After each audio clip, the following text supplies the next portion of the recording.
Before we begin, a note of warning. The topic we are about to explore may not be suitable for our young listeners.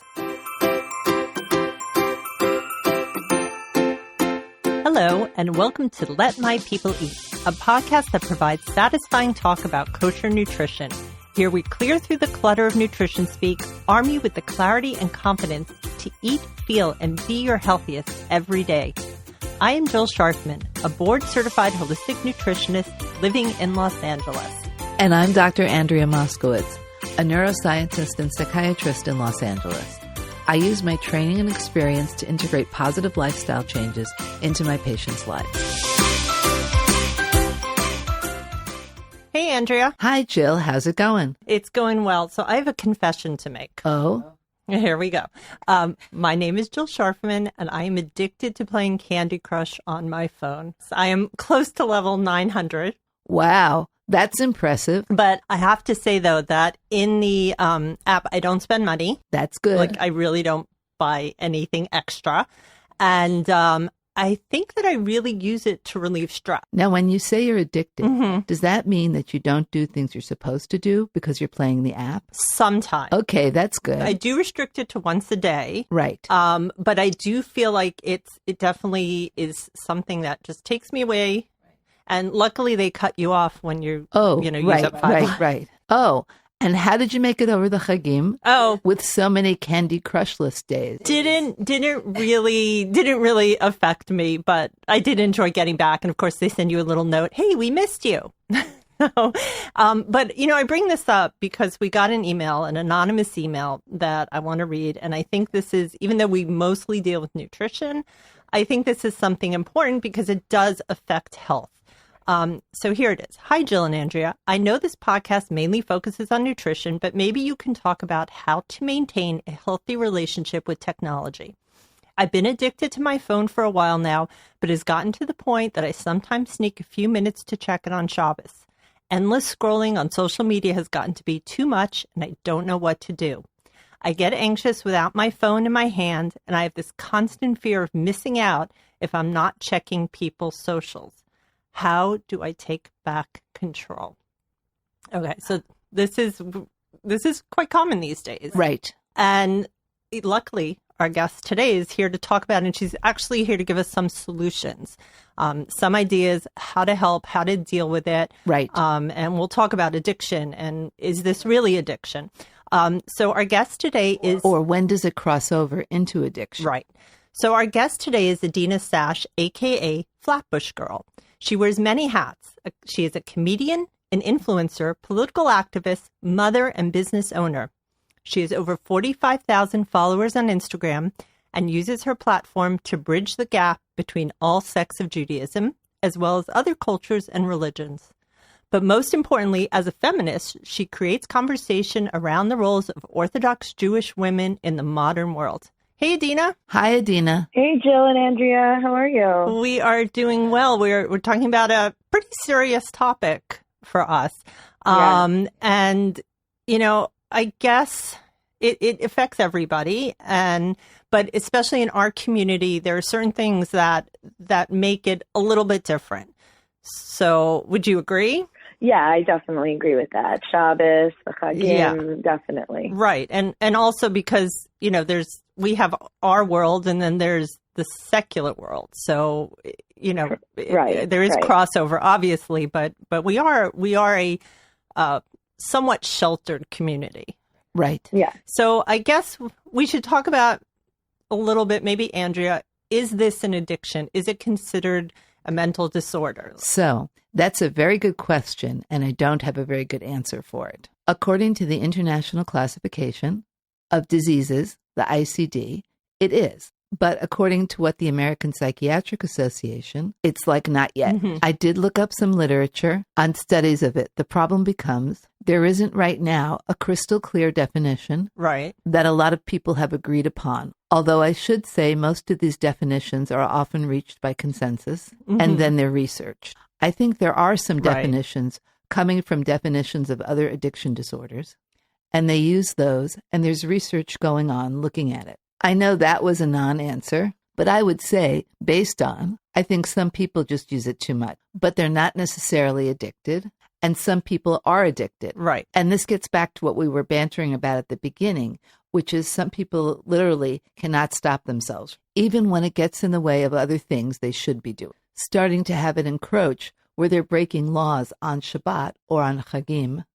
Well, not because they made a decision that those laws aren't important, but because it's more important for them to check on their social media or play a video game or whatever it is that they can't stop themselves from doing. Right. So, okay. So, Adina, yeah. why is this on your radar? What prompted you to, talk about this a few months ago, and why did this come up? So definitely the trend within the Orthodox Jewish community is that females have really been out of the spotlight and been denied the access of being, the center point in the spotlight, and still today we struggle with that issue where women's faces are not allowed in our, inner circle printed media formats like, Jewish right. newspapers, magazines, cookbooks. Yes, correct. Cookbooks, even the chefs nowadays still, Art Scroll will not print, their face or not even on the back of the jacket.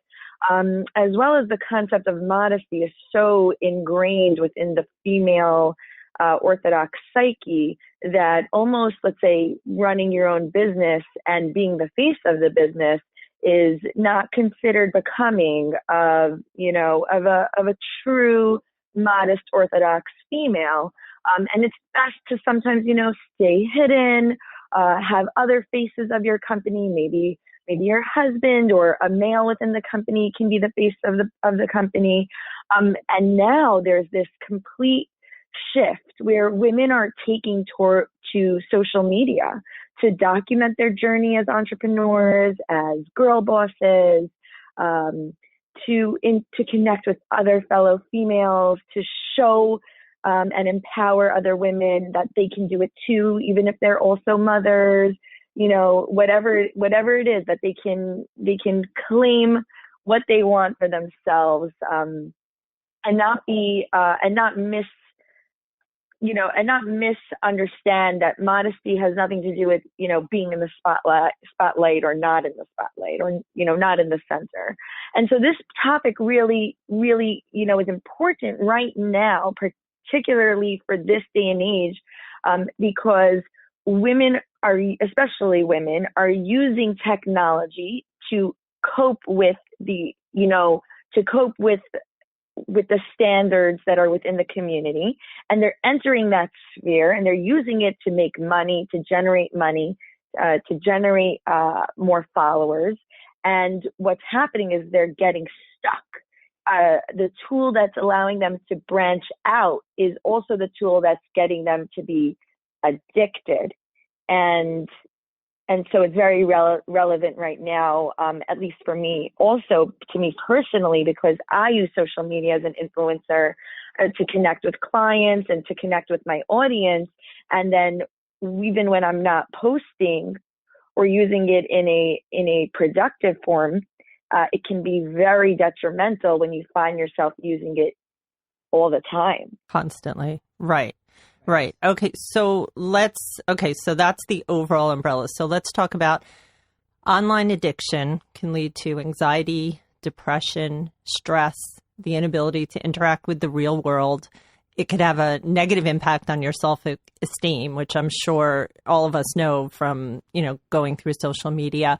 People experience FOMO, the fear of missing out. The average American spends 4 hours a day on social media. That's a lot. Which is a lot. And I'm sure Adina, like an influencer, spends probably more time.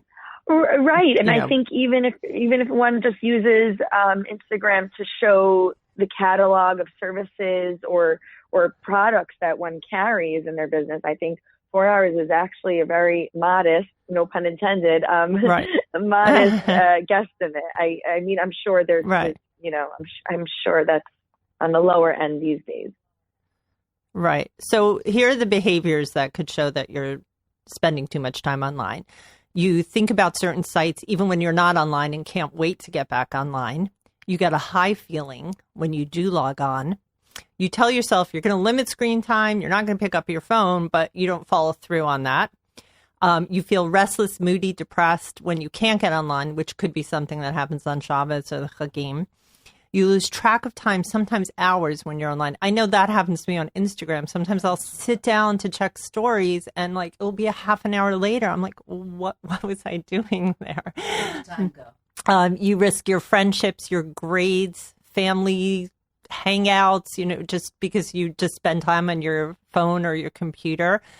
You lie or hide your screen time use from those around you, and you go online to escape problems in your real life. So those are some of the behaviors that show that people, and I'm just curious, Andrew, do you think people who are addicted know they have a problem? I think that varies. Okay. I think some people do and some people don't. Right. I also want to add that I think for some people it really narrows their interests, because for every hour you're spending online, it's an hour you're not spending doing something else. Right. Which might be creative or nurturing or something important for your health. Or your family. Or your family. Or your relations, etc. I also think that sometimes when people are depressed, they want to find something that's going to make them feel better. And they use this to deal with it. But of course, it doesn't deal with it. Right. It's the damaging way to deal with it. Right. Some people have a lot of social anxiety, and it's not so easy for them to get out and be with groups. And they can do it online. Also, some people have attentional issues, and it gives them instant feedback. They don't have to stay with one thing all the time. They can go from screen to screen to screen to screen. Right. And get their high rush. So I think there's a lot of different reasons why people get so caught up with it. And I think, though, it is important to keep in mind that there are certain cultural and societal shifts that are permanent, and that, there is a change that has happened in the way we interact with family, in the way we interact socially, in the way we purchase things, in the way we act commercially and economically. And so it's important to understand that we're not seeking in this conversation to change human behavior and the way the brain, responds to certain input from the phone.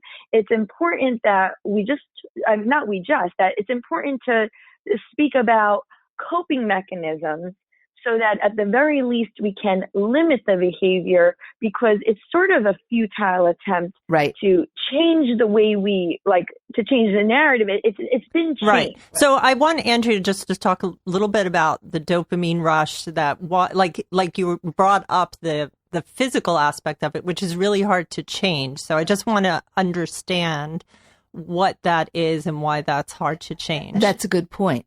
And I think some people's quote unquote solution has been to just don't engage in it, don't go online, cut it out.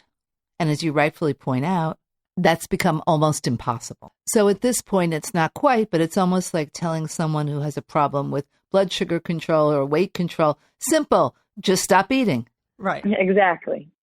Yeah, with cigarettes, it's hard, but you can just stop smoking cigarettes. Right. No one needs to smoke a cigarette. You need to be on your phone. You need to be on the internet. You need to be available, even just to set up doctor's appointments. Right. To get so much stuff and shopping. It's so a part of your life. Right. It's so part of your life. Without getting too technical here, dopamine is a neurotransmitter, neurochemical that's released in our brains. A lot of times when we're doing things that we enjoy or that make us feel good, it could be eating, it could be certain drugs can cause the release. There haven't been any studies yet about internet addiction or video game use, but it may be involved in those also. So that's why we continue to seek it out. So that's why we continue to seek it out. Hit. Yeah, right. And there's nothing wrong with that. Mm-hmm. You can get that rush in a lot of ways. Right. Eating great food sometimes produces it. Right. There's a lot of good things. Exercise is complicated, but there's also a lot of dopamine. Mm-hmm. It's involved in a lot of these things. It does make life feel good. It's there for a reason. Right. To do things that are good for us. So it can, in addictive behaviors, get released. And then you want it again and again and again. And sometimes for certain kinds of addictions, some people are more prone to them than others. For others, almost anyone, if they kept doing it, could get that. The other thing that's very important about dopamine is that when you're younger, so teens to young adults, right, when they do something that releases dopamine, they release more dopamine per unit than someone who's older, say in their 30s and above. For example, for smoking, if you give a cigarette to somebody who's in their teens or early 20s, once they get over the coughing and hacking, they get more dopamine release from that one cigarette than somebody who's in their 30s and older. So it's easier for these addictions to take root in the teens and 20s. If you will, the younger you are, the more bang for your buck, which is why for most people who are smokers, they've picked it up when they were in their teens or early 20s. It's very, very, very rare for somebody to start smoking on a regular basis after the age of 30 or 35. But a lot of people will look back and notice that they were using some of those substances when they were younger or engaging in those kinds of behaviors. So the other thing, Andrea, I was just reading this article that it also affects our cortisol levels. So when your phone is nearby, even if you're not looking at it, it still causes the stress hormone to go up. And so you automatically check it to make the stress go away. And it's like, that's a very bad cycle to get into, because we know how you and I've talked on the podcast about how bad stress is. So just having your phone around is just a stress causing mechanism. Some people even feel something called a phantom vibration, where even if they're not, like, their phone didn't ring, it didn't text, and like, oh wait, did I get a text? Like it so gets into your brain like that we have to be very careful. And just one more quick thing. I think a lot of people have heard about this, but the light that comes out of phones and some tablets is a blue light. Yeah, the blue light. So the blue light stops the secretion of melatonin by your brain, and melatonin triggers sleep. Right. So a lot of times, even if you're exhausted at night and you sit down with your phone or your tablet or your computer and you start working, you start to really not feel tired and to feel more revved up and to feel a rush because you've shut off your melatonin, which is not a good thing. And thinking it was nighttime and thinking it's time to go to sleep. Right. Right. Exactly. So Adina, the rabbis have obviously come up and talked about this a lot, because their fear is that, being on the internet so much limits human interaction, reading, studying Torah. Right. So, they've advocated using kosher internet and just curious, do you think they're burying their head in the sand with this problem?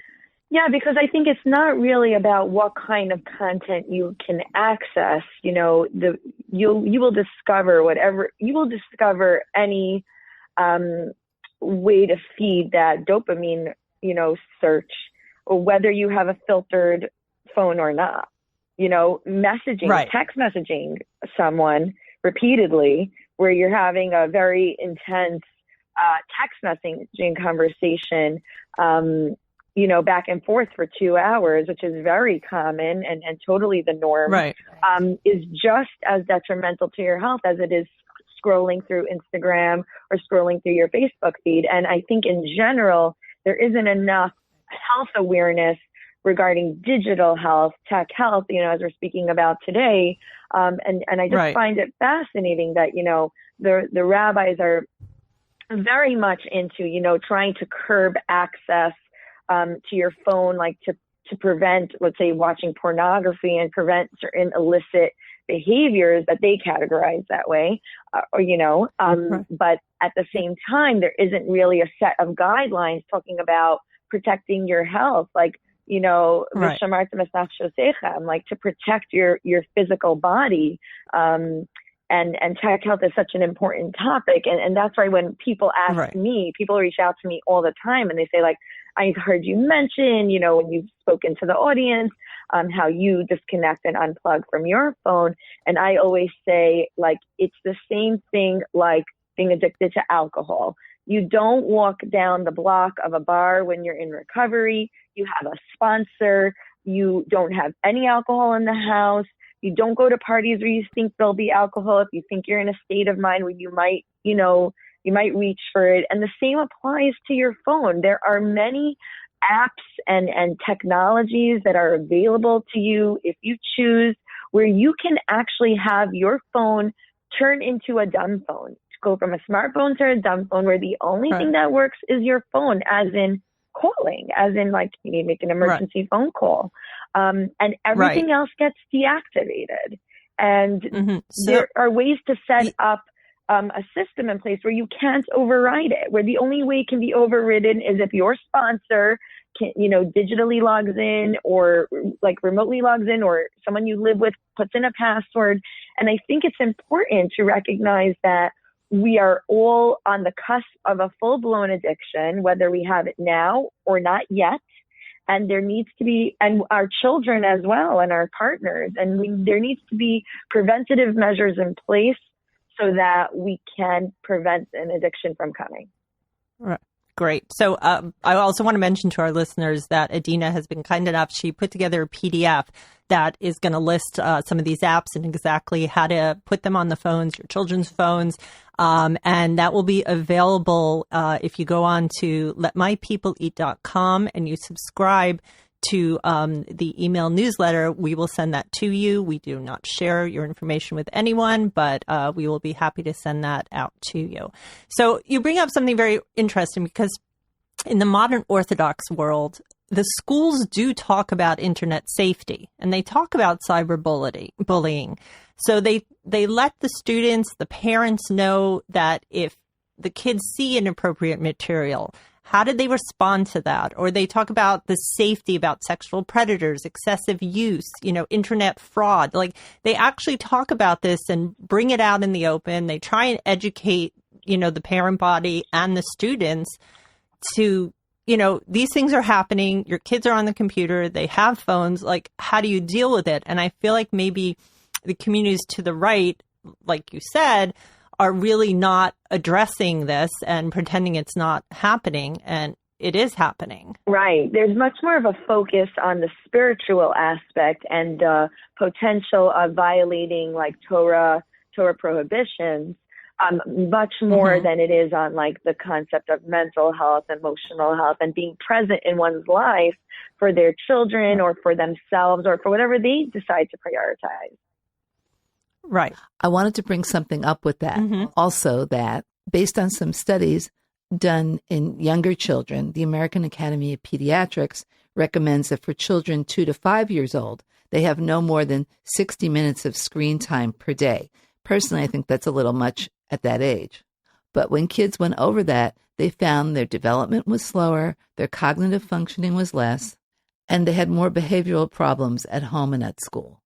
And these were not parents who were showing their kids inappropriate materials. I think they were probably showing them educational things or cartoons or other things which they thought were age appropriate. But going back, Adina, to your point, it becomes for every hour you're on electronics, it's an hour you're not doing other things that help your brain develop.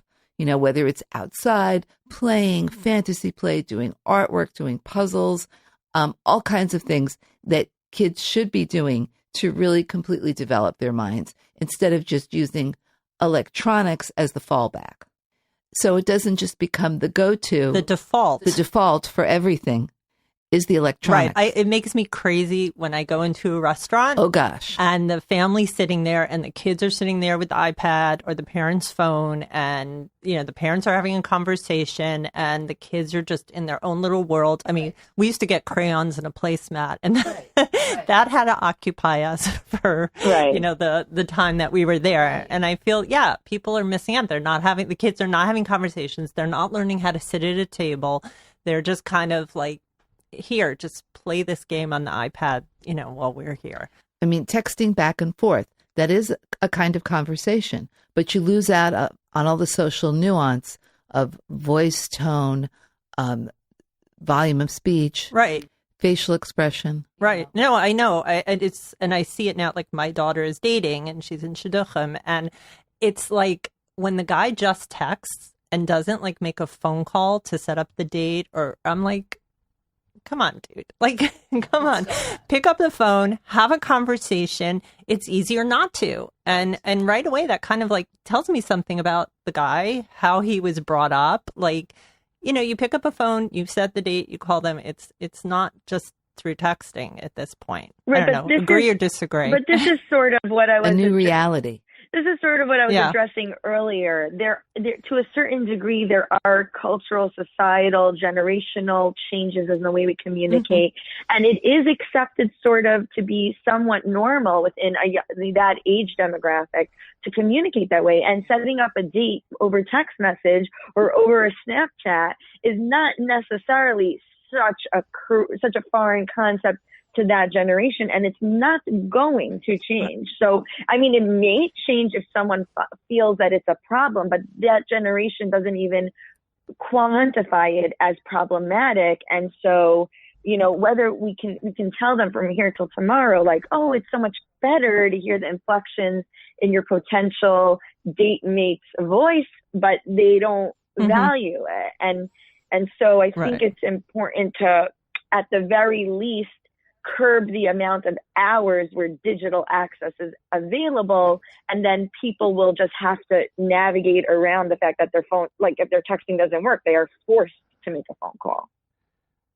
Right. Yeah. Oh, yeah. I know that generation, like, to make a phone call for them is like they'd rather email, they'd rather text, like to get on the phone and talk to someone. I see it with a lot of them out there today that they don't want to make the phone call. And it's strange. Well, also, too, sometimes people just don't respond. Yeah. Right. True. So I think you're right. It is a generational thing, and they do accept it. But I think the main thing is how much time you're spending on it. Right. So it's funny because there's a term out there now that was coined called a digital sabbath. So this is in the outside world where they're saying to people, hey, you know what? It's not a bad idea to put your phone down for 24 hours, turn it off, put it away, and go do other things. Like they're trying to enforce that. And That's we great. have that. Yeah, but we have that built in. Right. And, you know, I think most of us like turn our phones off, put them away for Shabbos. I'm pretty sure we all check them as soon as it's over. Right. But, you know, now it's even crossed that line that some people just, they can't leave it alone for that 24 hours. Right. Yeah. So that's a problem. We touched on this briefly, the idea of pornography, and that, you know, this is an issue not just in our community, but everywhere. And the idea is because we live in a closed society, and this is a anonymous way to engage in some of this behavior, it's easier to go into that outside world from our community. No? Yes, Andrew's making a face. Because I think it's always been there. Yeah. I mean, I remember, 15 years ago when I was practicing in the Orthodox community, and I was seeing adult clients when we live in Los Angeles. So some of them would just go up to Hollywood Boulevard, and they would go to the peep shows or the strip clubs or, other things that were up there. They would maybe do it at 1 o'clock in the morning so that nobody else knew they were doing it. And I think before that, people were, sneaking magazines like Hustler and Playboy. And before that, there were things called pinup cards.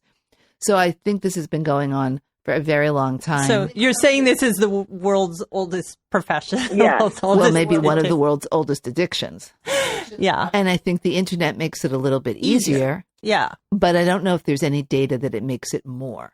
I think it was in that study that I had sent you that they had talked about that it becomes more convenient, easier to access. So these communities that before, somebody who's dressed in a certain garb to go venture to Hollywood Boulevard, they might have to really think about that. But as opposed to going online, it's not as much. It's anonymous. Okay. The phone is in the pot. You have access to it. It's anonymous. It's free. So why not? Yeah. But it's kind of anonymous. This same is talking about that in that same study that I read. They said that there was a computer technician who lived in a community that he had a lot of clients who were very religious. And every 2 weeks, this guy would come and he'd have a certain virus on his laptop. And this technician knew exactly where that virus was coming from websites that wouldn't be considered kosher. And he would fix it. And then the guy would come back 2 weeks later and say, I have the virus again. So the technician asked the rabbis, he said, am I allowed to send this person to websites that are not going to give him this virus that we're going to have to take off? every 2 to 3 weeks. And the rabbi said no. I said, you're not allowed to facilitate that. And the technician stuck to it. But he said he knows, he sees this all the time. And it's not good. It's not good. So it's obviously a problem, has to be addressed, has to be talked about. So Adina, what are besides these apps, what are some of the other things that people can do to, help them from, being on their phone all the time? I mean, I honestly think that that's, one of the strongest ways, meaning we cannot trust ourselves to moderate our behavior. And so it has to be a very extreme or drastic thing. There can be a lockbox where, families, I've heard where it's, some families have a lockbox where every family member has to put their phone in a box. It gets locked and, someone is the designated key holder and makes sure that the box is not opened until after dinner time. That sort of behavior can be for couples who want to, be more intimate and present for each other at night. And so there can be a lockbox like outside the bedroom with a key. There's other ways of just turning off the phone and actually turning off the battery or removing the battery if you have access to doing that. But I don't even think that is actually so great because then you can just turn it back on. It's about the number one goal is to remove human choice in the matter because as humans, we have an incredible capacity for selling ourselves things and we're talking ourselves into it and sort of marketing to ourselves a reason. Oh, but I'm just going to turn on for 1 second because I do call my grandmother in 3 weeks and I really just want to check on her all of a sudden out of nowhere. And then once your phone's on, it starts all over again. That's right. I did read somewhere that the kids should be charging their devices like in their parents' bedrooms so that like for that time period, like the kids go to sleep in bed and then their phones are not accessible until the morning. You can also hide on your phone. Like for me, Candy Crush is not really a huge problem in my life, but you could put those apps into a folder so that when you pick up your phone, you don't necessarily see them right away. And it may not trigger like, oh, I should go on Candy Crush now. Or delete them. Or delete them. Yeah. I went through, delete and delete your history. I went through and I deleted 20 apps yesterday, not because I had a problem with them, but just to free up storage. But like, it's not a big deal. And if you want to put them back, you always can put them back. But yeah, just delete them. There are a couple of other websites, I guess, which is kind of ironic. There's one called Guard Your Eyes, guardyoureyes.com, which they help with internet addiction. And they speak Yiddish, they speak Hebrew. There are places in Israel. So if somebody does have an issue or someone who has an issue, they can go onto guardyoureyes.com. They can take a quick little test and they can see if they in fact really do have an issue. And there'll be places there that from people can get help. The other one is called returno.org. So that's another one that to me, I find that very interesting because they're using holistic ways to help deal with addiction. But just know that there are organizations that deal with from people, like I said, they speak Hebrew, they speak Yiddish, they're in Israel, they're here, and that if you or someone you think you really do have a problem, you can get help, and please get help. It's good for you and your family. Okay, and with this, I'm really extrapolating from studies and treatments that are used for people with with compulsive behaviors like obsessive compulsive disorder or trichotillomania, which is hair pulling. And the extrapolation would be that the quicker you get into for treatment for it or use some of these programs to put limits on it, the more successful it will be and the less excuses you'll be making along the way for getting back into using the electronics right. to too great an extent. So be cognizant if you think you're spending too much time, try and put some of these things in place. Yeah, because it can easily become a slippery slope of making excuses as to why you're using the electronics. And the other thing, too, that I would encourage people is to use the time that they're not on electronics to get back to doing things that they enjoy.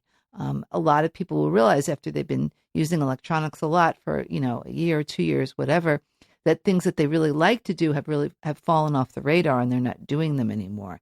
And it's very important to get back to doing that so that you're filling your time constructively. All right. Very good. Adina, any last thoughts on? Yeah, I would just say that, for the users who are joining your email news, list, your email newsletter list, right. I think it's really important to pay attention that the PDF, which walks you through the steps to, have your phone become a dumb phone for a certain period of hours every day. It's really important not to neglect the step which gives the password to another person. It sounds like, oh, I'll just have the password myself, and then I won't put in the password to override the settings because I don't want to override it. So why would I do that? Because I want to get better. But it's so important to understand that it's really about taking the control out of your hands, whether you trust yourself or not, and having someone who understands that you're trying to make headway in digital health, and that they're there to support you, and really, and that they understand if you say, oh, can you please override this and give me 15 minutes on my email, that they're not just going to just do it robotically, but they'll ask you and they'll say, are you sure that's something you want? And that it's someone you can trust who won't be judgmental if you're asking for those 15 minutes and be like, you need it again? You're so addicted. So that's a really important aspect to pay attention to in the PDF. Yeah, to have somebody who you're accountable for. I know my kids have on their phone, there is some kind of timer that they've set up and it says, oh, you've used up your time for today. But all they need to do is just click a button and it lets them go back on. So they're like, and my daughter was saying, because I was told her we were doing this episode, and she's like, I don't even think about it anymore when I click the button if I'm on, to do it. So, yeah. So make sure you visit letmypeopleeat.com. There will be a pop-up box that will ask you if you want to subscribe to the newsletter, or there is on the bottom of the homepage. You can also subscribe there. I want to make sure that everyone follows Adina at Flatbush Girl, and you can follow me on Instagram at Jill Scharfman. I want to thank our engineer, Mike Casantini at the Network Studios. And I want to thank Adina. Thank you so much for coming on and talking about. It was a pleasure. You're such brilliant women. Thank you so much. Thank you very much. And that is it for this episode of Let My People Eat. Please visit our website at letmypeopleeat.com and leave us a comment. Get in touch at our email at podcast@letmypeopleeat.com or call us at 317-659-0004. Post on Instagram, Twitter, or Facebook with the hashtag #LetMyPeopleEatPodcast. If you like this show, please make sure to leave us a 5-star rating and review on iTunes. Tell your friends and family, and subscribe to us on Apple Podcasts. And please remember that although we are certified professionals, this is not a medical advice podcast. No content, posts, or comments should be interpreted as professional guidance. Always speak to your own health practitioner about making the right life changes for you. Until next time, I am Jill Scharfman. And I am Andrea Moskowitz. Thanks for joining us. And go in good health.